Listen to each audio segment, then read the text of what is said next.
Oke, Assalamualaikum warahmatullahi wabarakatuh. Nah, ini bab yang kelima ya, lanjutan materi tentang manajemen dana bank. Nah, di sini saya menggunakan PPT yang sudah disusun oleh Pak Andri Helmi, MSEMM, sehingga saya cukup menjelaskan saya di sini.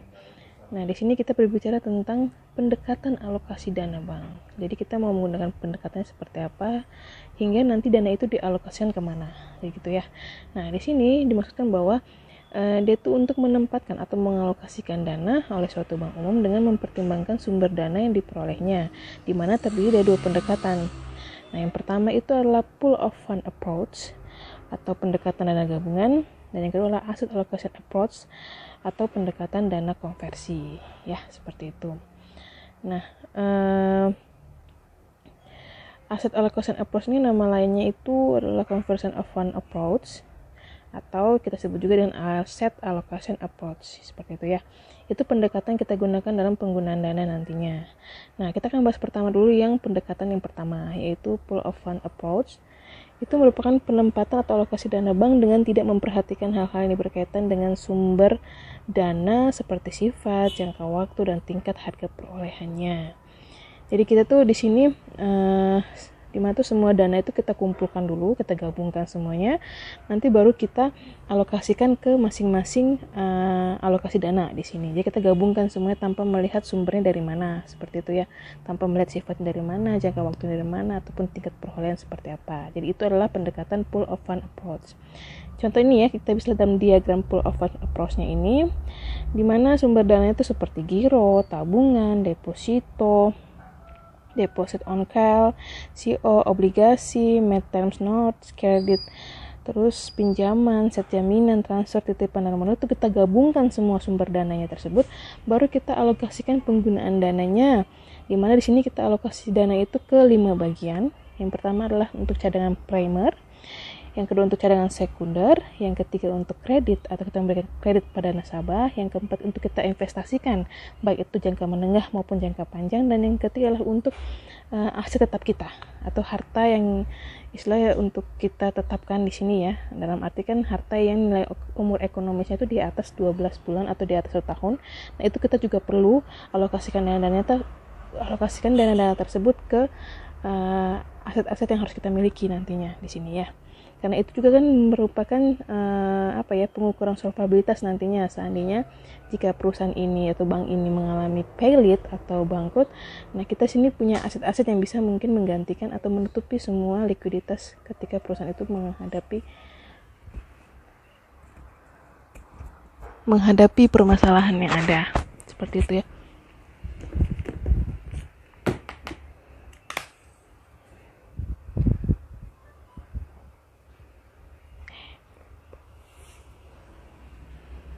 Oke, mohon maaf tadi ada sedikit informasi sedikit ya. Bukan informasi sih, ada sedikit ngobrol sama orang ya. Oke, jadi itu ya. Di sini untuk gabungan dana tersebut kita menggabungkan sumber dana semua itu untuk kita alokasikan ke 5 bagian alokasi dana di sini.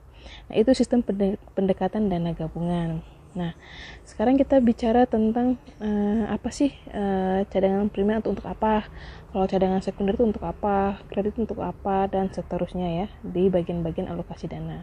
Oke, yang pertama menyangkut cadangan primer. Nah, prioritas pertama penggunaan dana bank inilah untuk memenuhi kebutuhan cadangan primer, di mana digunakan untuk satu, menyediakan likuiditas wajib minimum di luar giro wajib minimum, LWM ya nama lainnya. Yang kedua adalah menutup atau menyelesaikan kekalahan clearing. Yang ketiga, penarikan dana oleh nasabah penyimpan. Yang keempat, penarikan dana oleh debitur yang sudah diputuskan pemberian kreditnya. Dan yang kelima, kebutuhan operasional secara rutin. Itu ya, diperuntukkan untuk apa cadangan primer. Nah, kalau cadangan sekunder ini, atau kita sebut dengan protective investment, itu merupakan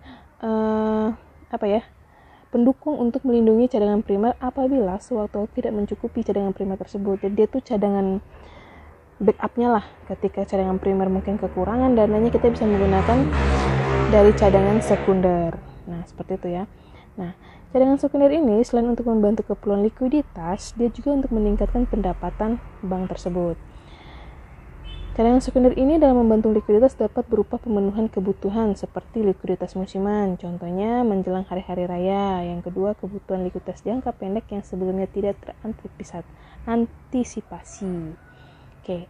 Nah, umumnya juga cadangan sekunder ini berupa surat-surat berharga jangka pendek yang yang penggunaannya juga atau mudah diperjualbelikan dengan nilai yang relatif stabil atau cenderung meningkat. Contohnya tadi ya, seperti sertifikat Bank Indonesia, sertifikat of deposit, sertifikat berharga pasar uang, commercial paper, ada promissory notes, dan ada treasury bill. Itu adalah produk-produk atau cadangan-cadangan yang kita simpankan di cadangan sekunder. Apabila nanti cadangan primer mengalami kekurangan, maka kita bisa menjual sertifikat-sertifikat ini untuk kita masukkan kembali ke cadangan primer, seperti itu ya. Yang ketiga, untuk kegunaan kredit atau loans. Nah, penyaluran dana kredit bank ya di sini. Nah, itu hampir 60-70% penggunaan dana itu sebenarnya lebih baik disalurkan ke dalam bentuk kredit.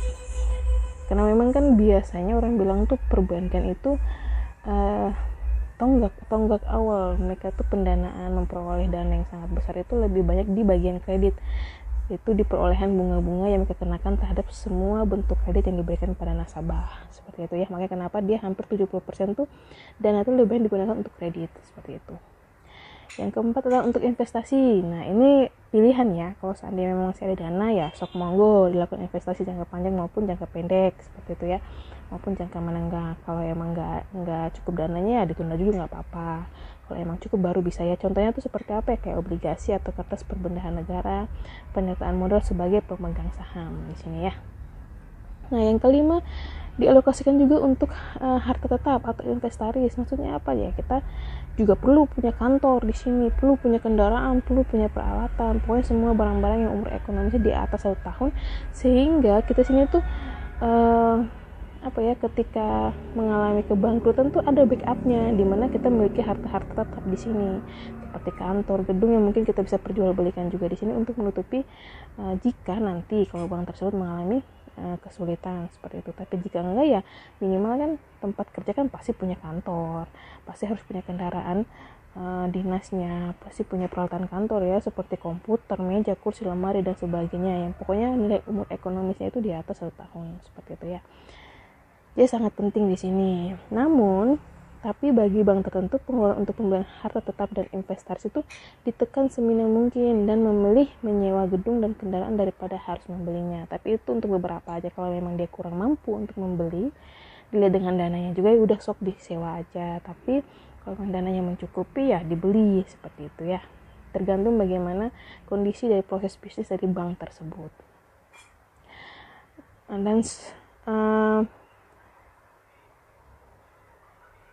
Oke, sekarang bagaimana untuk pendekatan kedua, yaitu asset allocation approach. Kan tadi gabungan ya, kita menggabung semua dana. Nah, kalau asset allocation ini kita mengalokasikan sesuai dengan sumber dananya yang lebih cocok dialokasikan kemana gitu ya. Tadi kan kalau yang pendekatan gabungan kita menggabungkan semua sumber dana, baru kita alokasikan tadi ke 5 bagian alokasi dana. Jadi bebas ya, entah di mananya gitu, tinggal kita melihat dari persentasinya. Tapi kalau yang aset allocation ini kita lihat sumber dananya ini cocoknya itu kita alokasikan ke bagian mana, enggak semua kita gabung. Jadi harus masing-masing sesuai dengan fungsinya, sesuai dengan tujuannya tuh kena enggak sesuai dengan cadangan tadi, seperti itu ya. Nah, di sini kalian bisa lihat di diagram ini ya, diagram asset allocation. Contoh tadi ya, kayak sumber dana itu ada giro, tabungan, dan seterusnya sampai dengan modal. Nah, itu kita alokasikan sesuai dengan fungsi dari alokasi dananya nanti. Contoh kayak giro nih. Giro itu tuh cuma bisa dialokasikan ke cadangan primer, cadangan sekunder, dan kredit. Sedangkan investasi jangka panjang maupun harta tetap tidak sesuai di sini. Kalau tabungan itu juga hanya untuk cadangan primer, cadangan sekunder, dan kredit. Terus kalau deposito sama ya, dia cuma bisa dialokasikan ke cadangan primer, cadangan sekunder, dan kredit. Nih contoh kayak CD ya, CD itu dia cuma bisa dialokasikan ke cadangan primer dan cadangan sekunder, sedangkan kredit tidak bisa, seperti itu ya. Apalagi contoh kayak modal nih terakhir, modal tuh cuma bisa dialokasikan untuk kredit, untuk investasi jangka panjang, jangka menengah maupun jangka panjang, dan yang kelima adalah untuk sebagai harta tetap kita, seperti itu ya. Jadi alokasikan sesuai dengan fungsi dari alokasi tempat dari alokasi dana tersebut, seperti itu. Itu menggunakan sistem pendekatan dana konversi atau asset allocation ya. Nah, ini ya penjelasannya. Contoh nih kayak sumber dana giro tuh dialokasikan cuma hanya ke tiga tempat alokasi dana aja, seperti cadangan primer, cadangan sekunder, dan kredit jangka pendek. Kalau tabungan itu bisa dialokasikan ke 4 alokasi dana, tempat alokasi dana atau wadah alokasi dana, yaitu cadangan primer, cadangan sekunder, tiga ya, dimana kreditnya ini bisa jangka pendek maupun jangka menengah. Deposito juga cuma bisa dialokasikan ke 3 tempat alokasi dana, yaitu cadangan primer, sekunder, dan kredit. Sertifikat deposito dan seterusnya ya, bisa dilihat di sini ya. Dia tuh bisa dialokasikan kepada apa saja. Nah, kayak ada kredit likuiditas bank, itu hanya disyaratkan pada kredit aja dialokasikannya. Sedangkan untuk 4 tempat alokasi yang lain itu tidak disesuaikan di sini ya, tidak bisa kita alokasikan ke situ, seperti itu. Kalau pinjaman itu hanya untuk kredit dan juga investasi, seperti itu ya. Untuk cadangan primer, sekunder maupun harta tidak bisa kita alokasikan ke situ. Jadi pinjaman cuma ke kredit maupun investasi. Setoran jaminan itu hanya untuk dialokasikan ke cadangan primer dan sekunder, tapi terkadang juga untuk membiayai kredit, seperti itu. Dana transfer juga sama, cuma di cadangan primer dan sekunder, dan seterusnya. Mungkin bisa lihat sini ya, di tabel ini dia dialokasikan ke apa saja, seperti dari 5 tempat alokasi dana. Oke. Nah, sekarang perbandingannya apa sih kelebihan dan kelemahan antara pendekatan penggabungan dana sama yang asset allocation? Nah, kalau kelebihannya sendiri, jika menggunakan penggabungan dana, perhitungan biaya itu relatif sederhana dan pengelolaannya juga tidak kompleks gitu, nggak terlalu ribet ya, karena semua kita gabungin baru kita alokasikan ke semua tempat dari 5 alokasi dana tersebut, seperti itu. Nah, sedangkan kalau asset allocation, kelebihannya itu lebih banyak ya, dimana dia tuh bisa mengalihkan penekanan likuiditas secara kepada profitabilitas. Terus yang kedua, jumlah rata-rata cadangan likuiditas itu mengalami penurunan sehingga alokasi dana dapat dialihkan lebih banyak pada penyaluran kredit dan penanaman modal dalam surat berharga yang memiliki keuntungan lebih tinggi. Nah, itu kelebihannya. Sedangkan kelemahannya, untuk penggabungan dana itu yang pertama tidak diberikan dasar untuk memperkirakan standar likuiditasnya. Nah, yang kedua, tidak terdapat pertimbangan terhadap perubahan giro, tabungan, deposito, dan sumber lainnya. Yang ketiga, mengabaikan likuiditas yang berasal dari portofolio kredit melalui pembayaran cicilan dan bunga secara terus-menerus. Yang keempat, memperkecil peranan cadangan sekunder sebagai sumber likuiditas. Yang kelima, mengabaikan kenyataan bahwa kemampuan bank untuk memperoleh laba dari operasionalnya. Yang terakhir yaitu mengabaikan peran interaksi aktiva dan pasiva dalam penyediaan likuiditas secara musimannya. Karena tadi ya semua digabung, jadi nggak ada pemisahan di sini antara aktiva dan pasifanya, seperti itu. Sedangkan kelemahan dari asset allocation, yang pertama tuh keputusan mengenai jumlah likuiditas dilakukan berdasarkan perkiraan atau perputaran simpanan. Jadi kita nggak bisa tentukan asal gitu ya, harus kita sesuaikan juga berdasarkan perkiraan, seperti itu. Yang kedua, bisa terjadi kelebihan likuiditas yang menyebabkan keuntungan menjadi berkurang. Dan yang ketiga, portofolio kredit dianggap sama sekali tidak liquid, sehingga kredit tidak dianggap sebagai sumber likuiditas potensial. Dan yang kelima, keputusan mengenai manajemen aktiva pasiva dibuat secara independen. Ya. Jadi keduanya ini mempunyai kelebihan masing-masing dan mempunyai kelemahan juga gitu ya. Bisa kalau di bank itu bisa menggunakan 2 pendekatan ini, tapi lebih banyak itu tuh kalau secara presentasi ya, ibu belum cari tahu sih.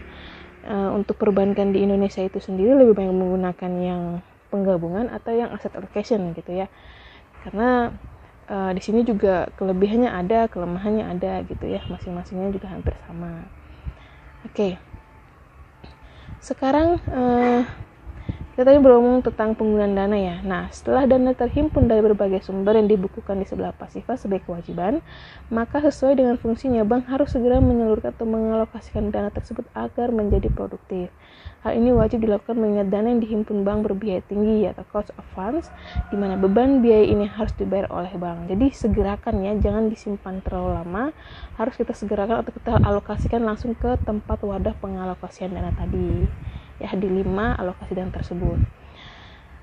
Nah, tadi kan kita mau melakukan pendekatan dalam pengalokasian untuk penggunaan dana gitu ya. Nah, di sini kita akan berbicara tentang penggunaan dana itu sendiri, di mana tujuan dari penggunaan dana itu yang pertama untuk profitabilitas atau mencapai laba yang optimal. Yang kedua untuk keamanan atau safety, di mana menjaga kepercayaan masyarakat, di mana posisi dana termasuk likuiditas cadangan primer ada pada area aman atau safe di situ ya. Nah, sekarang gimana sih maksudnya kalau profitabilitas faktor itu, dia tuh bagaimana caranya atau penggunaannya atau pengalokasiannya ya, dengan melakukan strategi pengalokasian dana diharapkan dapat mencapai laba optimal ya. Oke, safety factor tadi ya sama ya, dimana untuk memberikan untuk menjaga kepercayaan masyarakat. Pokoknya dalam arti kita bisa menyimpan dana, dalam arti gini ya, kita memberikan keyakinan kepada masyarakat bahwa dana yang kalian depositokan di sini benar-benar dalam kondisi yang aman, seperti itu ya. Nah, penggunaan dana sendiri itu terbagi atas dua. Itu ada dalam bentuk non-earning asset atau aktiva yang tidak produktif. Dan yang kedua itu adalah aktiva produktif. Nah, kita berbicara dulu ya tentang non-produktif sama yang produktif tadi. Itu maksudnya apa? Nah, kalau penanaman dana pada aktiva produktif atau earning asset itu merupakan semua aktiva dalam rupiah maupun valuta asing yang dimiliki bank dengan maksud untuk memperoleh penghasilan sesuai dengan fungsinya. Nah, pengelolaan dana dalam aktiva produktif ini merupakan sumber pendapatan bank yang digunakan untuk membiayai keseluruhan biaya operasional bank, termasuk biaya bunga, biaya tenaga kerja, dan biaya operasional lainnya. Komponen-komponennya sendiri terdiri atas satu, ada kredit yang diberikan, kedua penempatan dana pada bank lain, ketiga surat berharga, dan yang keempat adalah penyertaan modal. Terus bagaimana dengan aktiva tidak produktif? Nah, ini adalah merupakan penanaman dana bank ke dalam aktiva yang tidak memberikan hasil bagi bank. Komponennya yang pertama tuh ada alat-alat liquid atau cash asset, adalah aktiva yang dapat dipergunakan setiap saat untuk memenuhi kebutuhan likuiditas bank. Komponennya terdiri dari uang kas yang ada pada bank, giro pada BI, giro pada bank lain, warkat dalam proses penagihan. Dan yang kedua adalah aktiva tetap dan inventaris. Aktiva tetap yang dimiliki bank dapat berupa tanah gedung, kantor, peralatan kantor seperti komputer, faksimile, ATM, peralatan promosi, dan lain-lain. Intinya aktiva tetap ya, atau harta yang umur ekonomisnya di atas 12 bulan atau setahun ya. Itu adalah aktiva produktif dan aktiva tidak produktif. Nah, aktiva produktif itu sendiri terdiri ya supaya bisa nih. Oke, yang kita bicara yang non dulu deh. Kalau aktiva non produktif terdiri atas dua, atau dia tuh pengalokasinya itu yang mana sih? Di antara tadi ya, di antara 5 tempat atau wadah dalam alokasi dana. Kan tadi ada 5 tuh. Yang pertama cadangan sekunder, primer, yang kedua cadangan sekunder, yang ketiga itu ada loan atau kredit, yang keempat itu investasi, dan yang kelima adalah aktiva atau tetap. Nah, yang tergolong dari aktiva tidak produktif itu adalah yang cadangan primer dan aktiva tetap ya. Nah, sedangkan kalau yang non produktif itu yang kas, terus ini ada GWM pada Bank Indonesia, dan yang ketiga giro pada Bank Indonesia di luar GWM tadi. Ini untuk cadangan primer ya. Nah, kalau yang produktif, tadi kan yang non produktif tuh, dia itu mencadangkan ke 2 tempat dari 5 wadah alokasi dana. Tadi yang pertama cadangan primer dan aktiva tetap. Sedangkan yang produktif ya, yang sisanya 3-nya tadi, yaitu cadangan sekunder, pinjaman yang diberikan atau kredit tadi, dan yang ketiga adalah investasi baik jangka menengah maupun jangka panjang gitu ya. Nah, kalau aktiva tidak produktif tadi, cadangan primer itu terdiri atas apa aja? Yang pertama kas, yang kedua GWM pada Bank Indonesia, dan yang ketiga tuh giro pada Bank Indonesia di luar GWM, seperti itu ya. Nah, ini ya jenis-jenis alokasi dana bank tadi ya. Yang pertama yang tadi Ibu jelaskan sebelumnya, cadangan primer, sekunder, kredit, investasi, dan aktiva tetap. Mungkin kalian juga perlu tahu fungsinya ini Bu apa ya sebenarnya, ini tempat wadah alokasi dana ini pengertiannya ini apa sih Bu? Tujuannya tuh buat apa? Fungsinya tuh buat apa sih Bu? Seperti itu ya. Nah, kita jelaskan di sini.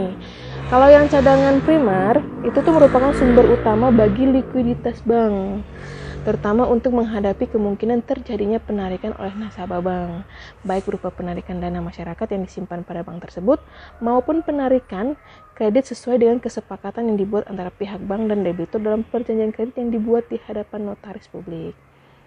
Nah, ini dimaksudkan untuk cadangan ini dimaksudkan untuk memenuhi ketentuan likuiditas wajib minimum, keperluan operasi bank, semua penarikan simpanan dan permintaan pencairan kredit dari nasabah. Di samping itu juga cadangan primer ini juga digunakan untuk menyelesaikan clearing antar bank dan kewajiban-kewajiban bank lain, atau maksudnya hutang-hutang bank lainnya yang harus segera dibayar. Jadi kalau dalam akuntan tuh kewajiban tuh nama lainnya juga hutang, seperti itu ya. Nah, oke, yang kedua itu ada cadangan sekunder. Nah, penempatan dana-dana ke dalam non-cash atau liquid asset yang dapat memberikan pendapatan kepada bank dan terdiri atas suatu berharga paling liquid yang setiap saat dapat dijadikan uang tunai tanpa mengakibatkan kerugian pada bank. Nah, contoh-contoh surat berharga itu seperti surat berharga pasar uang, tadi ya, SBI, ada sertifikat Bank Indonesia tadi ya, surat berharga jangka pendek lainnya yang tadi sudah Ibu jelaskan sebelumnya.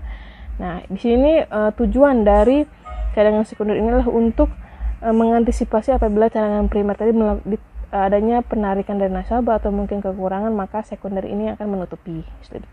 Seperti itu ya pembahasannya. Oke. Nah, kepentingan yang digunakan untuk cadangan sekunder ini adalah antara untuk memenuhi kebutuhan likuiditas yang bersifat jangka pendek seperti penarikan simpanan oleh nasabah, deposan, dan pencairan kredit dalam jumlah besar yang telah diperkirakan. Yang kedua, memenuhi kebutuhan likuiditas yang segera harus dipenuhi dan kebutuhan-kebutuhan lain yang sebelumnya tidak terperkirakan.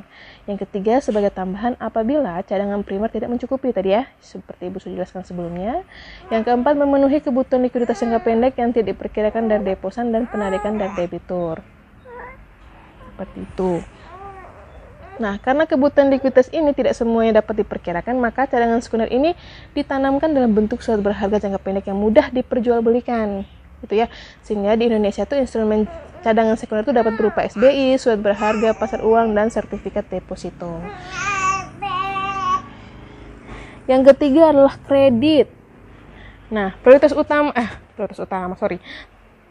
dasar pemikirannya adalah setelah bank mencukupi primary, reservoir, dan secondary kredit, bank baru dapat menentukan besarnya volume kredit yang akan diberikan.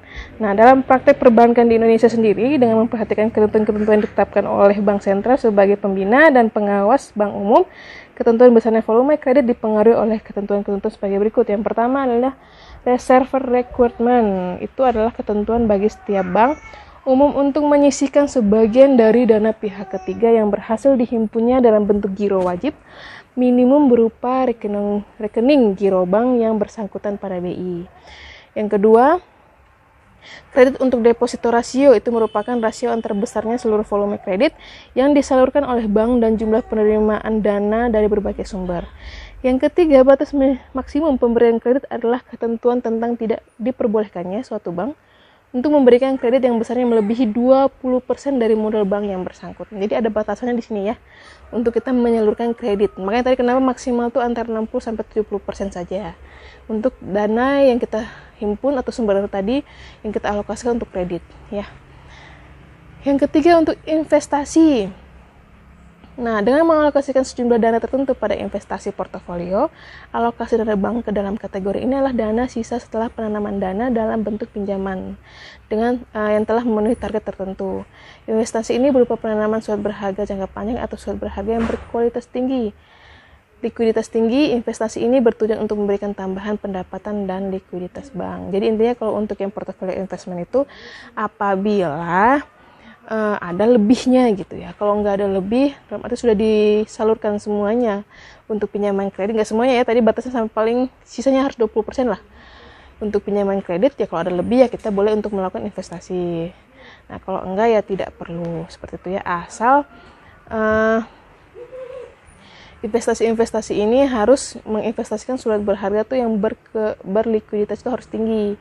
Seperti itu ya, sehingga bisa memberikan return yang sangat besar.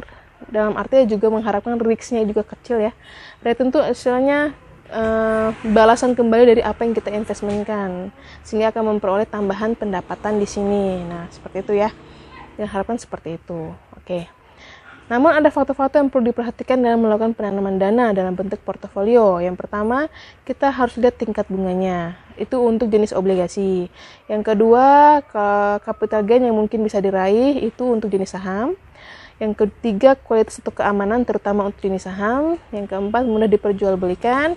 Yang kelima, jangka waktu jatuh temponya tuh untuk obligasi, sertifikat dan deposito. Yang keenam tuh pajak yang harus dibayar. Yang ketujuh, diversifikasi.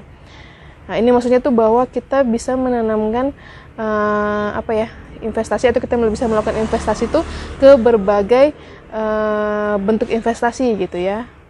Dalam arti ya bermacam-macam, ada diversifikasi di sini. Jadi nggak cuma dalam satu jenis portofolio aja gitu ya, supaya kita tuh nggak monoton cuma di dalam satu bentuk investasi, masih ada investasi yang lain, sehingga pendapatan diperoleh juga tuh bisa lebih banyak ya, dan juga bisa mengurangi tingkat resiko. Contoh gini, kalau kita cuma menginvestasikan ke satu jenis investasi aja tapi tidak ada perkembangan, kan berarti kita yang rugi. Tapi kalau ada diversifikasi di sini atau ada macam-macam jenis investasi yang kita lakukan, berarti kan bisa menutupi yang mungkin satu nggak jadi atau mungkin nggak berhasil, bisa menutupi dengan yang lain yang bisa berhasil, seperti itu ya. Dan yang keempat adalah ekspektasi, harapan akan keuntungan di masa datang.